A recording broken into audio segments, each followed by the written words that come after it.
Yo, what's going on? It's AJ, and I'm back again with another video on how I made my track Reflection. So this track was it started out as, obvious experimentation. This is years ago. This is around 5 years ago.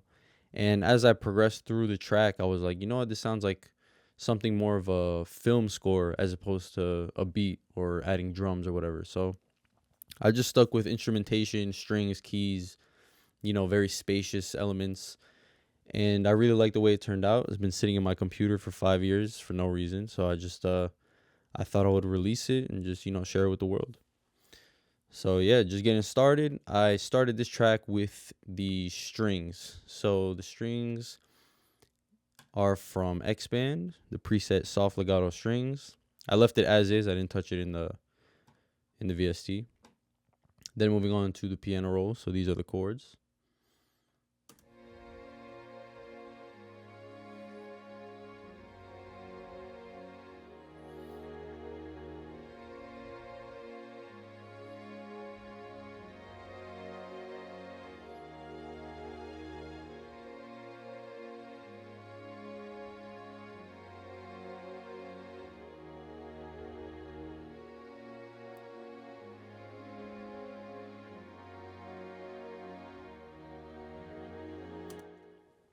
So yeah, I really like the way the chords turned out. I felt like the chords brought forth a real, feeling of intensity and tension and emotion that I never really, got to bring out from chords before up until I got to this project. So I'm really proud of them.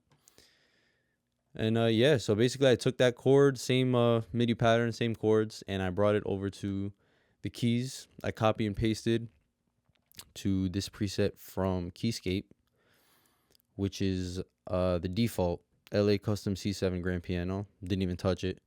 Left it as is. All I did was I went to the piano roll and I selected all, and I did Option S, which strums each chord. As you can see here, like the top notes are delayed, imitating a strum. So yeah, I strummed it. It's Option S on Mac and Alt S on Windows. But yeah, same chord pattern. So if I just play that alone.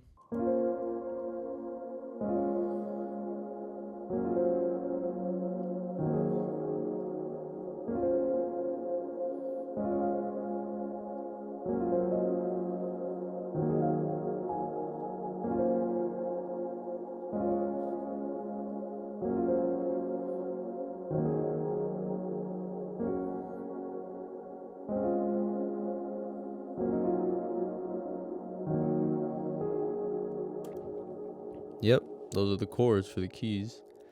Then if I go to the mixer, let's see what effects I put on. Yes, I have Valhalla Supermassive. So this is just it's basically a reverb delay combo, which makes sound huge as opposed to just in a space. It makes it sound ginormous. So I took the 80 space verb preset. I may have tweaked it a little bit, and I just like the way it sounded. It gave me like a real cathedral kind of feel, and that's exactly what I was going for. And then I added this Fab Filter EQ. Basically took out all the highs because I didn't need them, and a bunch of the sub. So I just left the low mids to shine. And yeah, that's it for the keys. Moving on to the next element, I believe is the bass. So yeah, let's open that up.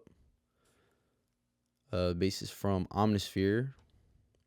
I think this is this is the notch bass. I think I have one of the oscillators turned off. Yeah, the Hollow Discovery, I turned that shit off. Don't need it. So yeah, just left like a growling Moog Saws 3 oscillator wide bass. That's the preset in Omnisphere. So yeah, I really love the notch bass. It's slightly customized, and this is the pattern.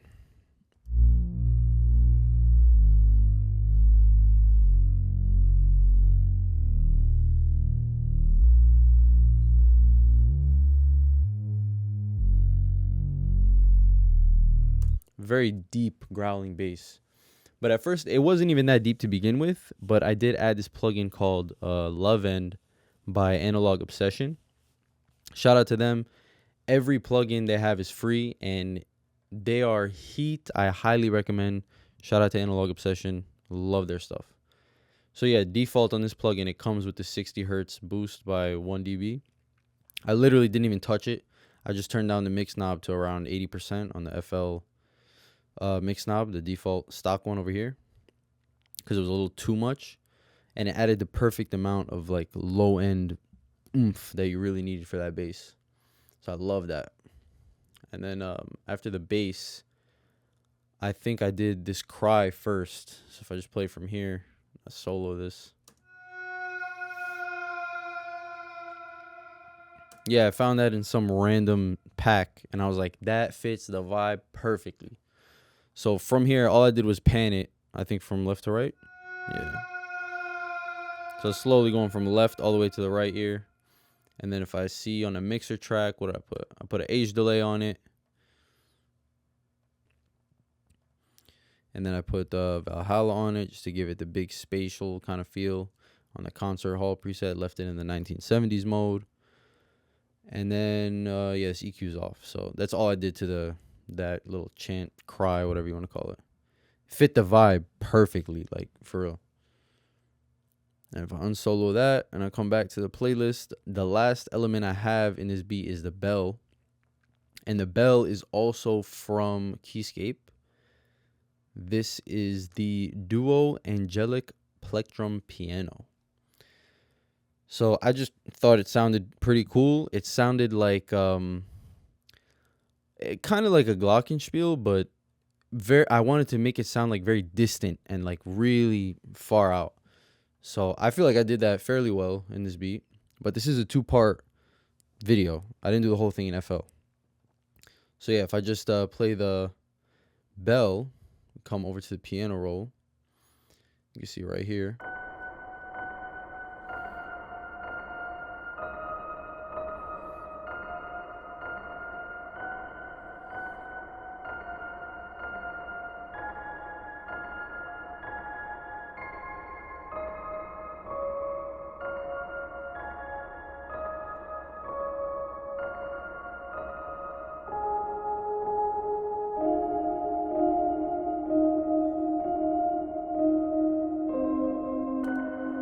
Yeah, I love that pattern, especially these little plucks over here.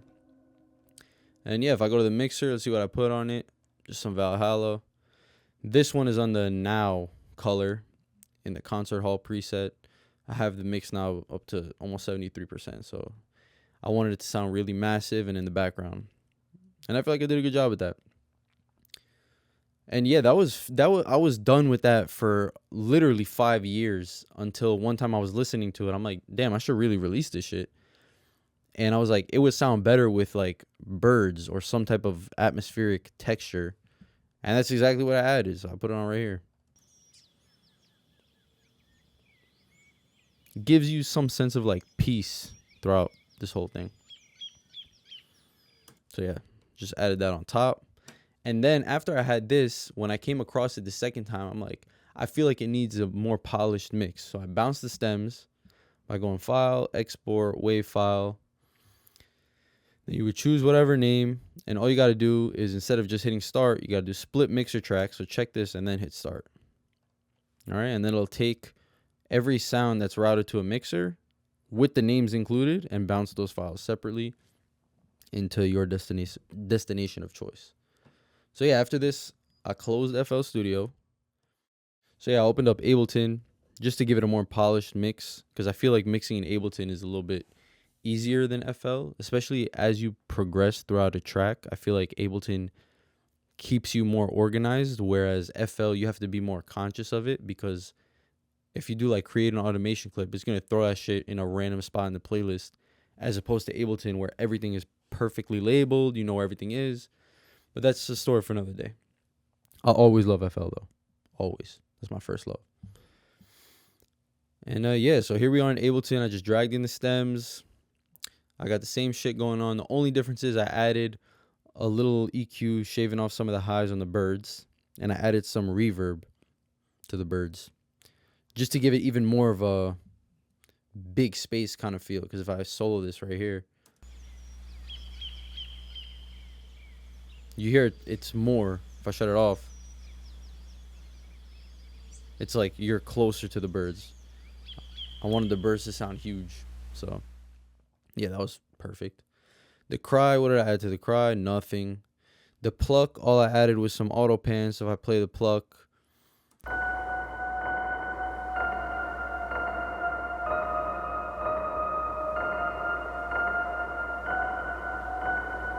so yeah, that's slowly oscillating left and right.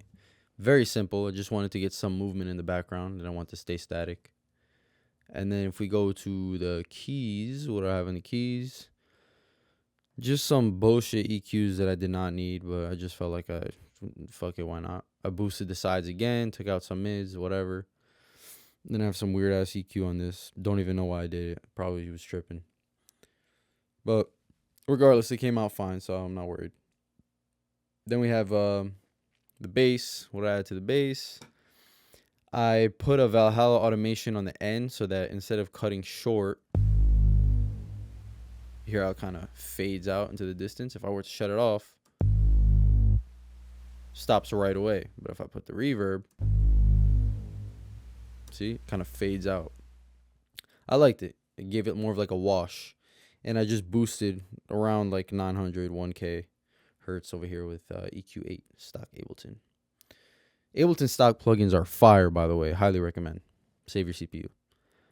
And then for the last one, what I have on the strings, some bullshit EQ again, just boosting the low mids. And yeah, that was it. On the master, I was like, it still needs some flavorful plugin to give it like, you know, the glue and the seasoning that you would get from analog equipment. So I was going to do the NLS bus from Waves, but I went with RC20 because I feel like I had more options here to choose from. I turned up the wobble ever so slightly. The noise I have on the 7.5-inch tape. The distortion I have a little bit on the 2-pair preset, just very slightly. I turned up the tone a drop, the width a drop, and it just gave it the proper feel. I like to say flavor. It gave the proper flavor and seasoning to the track that I thought it needed. So yeah, after that I just added this EQ boosting the highs. I felt like it was a little muddy, cutting out some of the low mids. And yeah, just threw a limiter on there, brought it up, you know, very simple stuff. And yeah, I felt like I gave it a polished mix. Before this, I was really just making random shit, and I felt like, why not diversify? And you know, I started as a trap producer, and now being an everything producer, I feel like this was one of the stepping stones to that point. So I really like this track. I hope you guys do too. You guys can find me online everywhere at IsThatAJ, IsTHXTAJ. Everywhere, YouTube, SoundCloud, Instagram, Apple Music, Spotify, whatever you want to find me on. That's my name. I hope you enjoyed the video. I hope I was able to teach you something new. You know, I love sharing the sauce always. You can check it out. I left the link to go listen to it in the description. And yeah, I hope you guys enjoyed. We let this play out, and that's it from me.